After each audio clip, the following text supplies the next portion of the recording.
Hello all and welcome to RoomBA podcast. I'm Olena Virun and my guest today is Yuliia. Yuliia is design manager. Yuliia, share your experience. Who you are? Okay, so hi everyone. Yes, I am a design manager. I am design manager in EPAM location, and mostly I'm working as a team lead. So just to be clear who design manager is. Mostly I'm working as a team lead and I manage design teams. I help them to achieve great design results. As you already understood, today we are going to speak about design, designers and all related topics. And remember, it's only first podcast in the series of podcasts with designers. Yuliia, it's you shared your professional life cycle is that you're a design manager and you started most likely as a designer. Yes. And how did you achieve a great result and became a real professional? Well, thank you for this for what you're saying that I'm a great professional right now. Thank you. So first of all, thank you for that. Yeah, that's there is no silver bullet for everyone to become a great professional because if there would be, then everybody would be just Johnny Ives and everything. But I think that it's important to grow, to accept new challenges, and to understand that there are four different types of maturity, design maturity. Mm-hmm. So, and for me, this is something which is different, which is similar with the maturity in general. So I have this. For me, I have this like a triangle, where at the very basic level there is. In psychology, this is the physical maturity, but for design, it's different. But for design, this is the hard skills maturity, which means you have to understand as a designer that you could achieve great results no matter what tools do you use. Because, when I work with junior designers, sometimes when I say, okay, so we have to work in, for example, in Sketch. Mm-hmm. And this person is just, oh my God, I don't know what to do. I can't work in Sketch. This is so horrible. This is so bad. But this is not the most important thing. What is the most important? The most important thing is being adaptive. So this is the next type of maturity. This is the spiritual maturity, to be adaptive, to understand that nothing is permanent, even in the design tools world. Also, understanding that you are not your user, and also you have to have the courage to admit that you are wrong, that maybe you did your design research, you organized that, you conducted this, and the results are not so valid. Okay, so just to summarize what you mentioned. You mentioned mostly all soft skills, because adaptation, to be flexible, to assume that you are not a guru, it's all about soft skills. And about hard skills, it's only ability to use any tool which is expected at the particular project, I believe. Okay, and you said that designer can change customers' paradigm, can change customers' flow. For example, BA usually join the project at the very beginning when it just initiated and tries to understand what actually customer wants. Speaking about designers, it's not as good as with BAs because from my experience, when nothing works, they go, hey, maybe we need to hire some designer, maybe he or she will help us. And what is actually the best flow to start for designers, when they should start? Yeah, and as every designer, and I will answer this question. It depends. It depends on what results you want to achieve. If, as you just mentioned, if you invite designer to a project at the time when the team understands that, okay, it doesn't work, we don't know what to do, but we already like spent half a year working on this project. When designer joins the project, there is nothing much that this person can do, you know, because you already like spent some resources. This is very much important. You spend a lot of resources already, and will this project be ready to like stop the work and start from the beginning, to start the discovery, to start empathizing to users, to define the problem, to define user goals, business goals, and everything.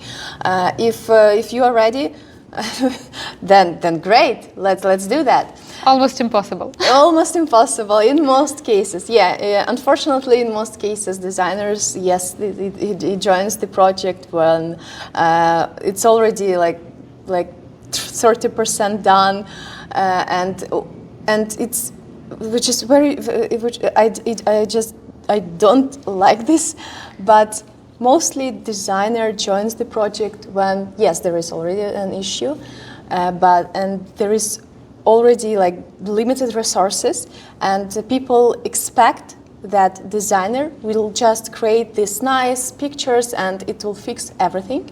Unfortunately, it will not fix everything. So if you want to achieve this result of meeting user goals and business goals, then invite designer from the beginning of the project together with BA. Okay, and you said that usually customers think that the designer is only a painter, and actually I faced the same situation with my customer. He decided to hire a designer, but he still doesn't understand what is design library, why it's not just a picture, and how to explain to the customer why he needs designer. Well, this is also one of the parts of the design maturity. Being able to communicate to the customer the importance of having this design process. Of course, I mean, we of course know about the importance of design process, how it's written in books and everything, but when we meet real life, it's usually not the same. But it's when designer already works on the project. Yes. But how to explain customers that he needs a designer before he hires this person, on the beginning when he hires this BA, architect and other people? Yeah, I have a very nice case. I recently helped my QA lead on my current project. She was working with the pre-sale. Mm-hmm. And she approached me and asked me to help her because they were working on this pre-sale, and they wanted to create customer journeys mm-hmm. for their customer, just to help them to explain how the flow would work. And I helped them. I created this customer journey. I created persona, and during the pitch, they presented this persona. They presented this customer journey, and the customer was really impressed. And so this is what you do. You just give them a very short demo what would happen if designer would be there at the early stages. And not in all cases, but mostly it works. Mostly. Great case. I will take it from you and reuse. Yuliia, I know that our West UA design community, is one of the strongest generally in EPAM, and I know that you also share your experience to other locations like cross-location collaboration. Tell me a bit more about this. Yeah. Okay. So let's start from why we even started this cross-location collaboration. So first of all, I think that the importance of cross-location collaboration maybe is even undervalued right now, because what we have to understand if you have this cross-location team, you have the potential of having 24/7 work. Mm-hmm. I mean, when team in Ukraine finish their work, their business day, the team in USA can take over. Also, you have this ability to have this cross-cultural knowledge. Also, you can learn from each other and everything. So, and in this year, we started a new a new initiative. It's called United by Design. I really like this name, by the way. And how it was born. In past year, we had a charity design conference where we crowdfunded around $5,000, and we sent this funds to Come Back Alive Foundation. So we support Ukraine, and I'm happy that EPAM also supports Ukraine. And this year, I also wanted to do something great, and I understood that I don't want to conduct a conference for the sake of conference.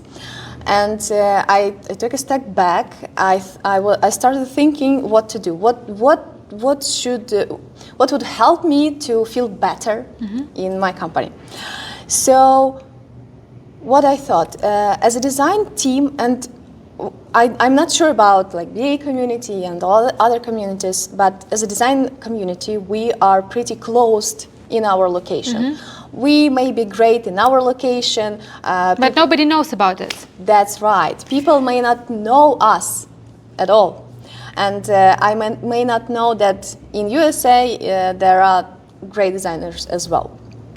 And that's why we created this United by Design design initiative, it started as a global DEP conference where we invited location leaders, design location leaders from different countries. It was from North America. It was also designers from Mexico. We had designers from Europe, of course. We had designers from Singapore, and we all over the world. Yes, where EPAM is present. Yeah, we gathered all these designers, and we shared. We had different types of talks. We had 15 minutes short lightning talk, as I called it, where designers, these location leaders, they just shared their thoughts how design in EPAM should look like in future. We also had these case studies just to share what we can do. And we also had these networking sessions because for me, being united by design, it's not only about managers of the location, top managers of the location collaborating with each other because they already know each other, right? Yeah, but it's about more networking between real just people. Just designers. That's right. That's why we had these networking sessions, and they worked very well. We also had another event after that. We had event with designers from Singapore location, Singapore, Japan, China. It was very enlightening. I really liked this event. And after this event, we even had mentorship sessions with people who wanted to have the sessions. And I believe it's a great ability to learn different culture and learn different patterns to design. It may be popular to use purple everywhere, but everybody uses purple in a different way, and you can improve your skills and your experience without really being at the project. Also, you can learn about new even patterns, not only patterns of interaction, but about new products. Because before that event, I've heard about China application that is like a great accelerator of different services, not only state services, but the other ones. But during this event, we figured out some insights, how people work with this application, why is even that popular, and that was very insightful for us. And that's great that you can meet these people who actually work with this application and who can help you to understand it. It's the same as in Ukraine, for example, to meet somebody who developed DIA. Yes, that's exactly true. Yeah, I also thought that there are some interconnections. Yes. Okay, and everybody around speaks about artificial intelligence and that it will substitute somebody.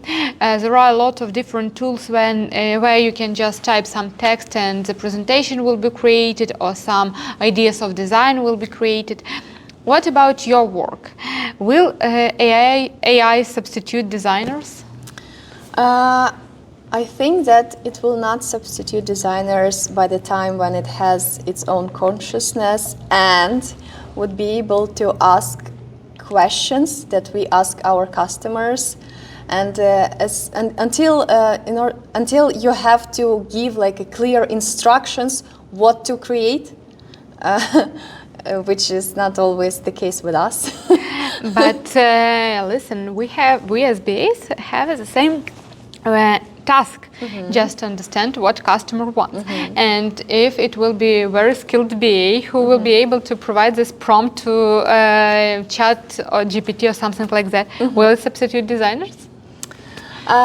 Again, we already know about some tools. There are some plugins in Figma even which could create which could create simple designs. But again, simple designs, okay.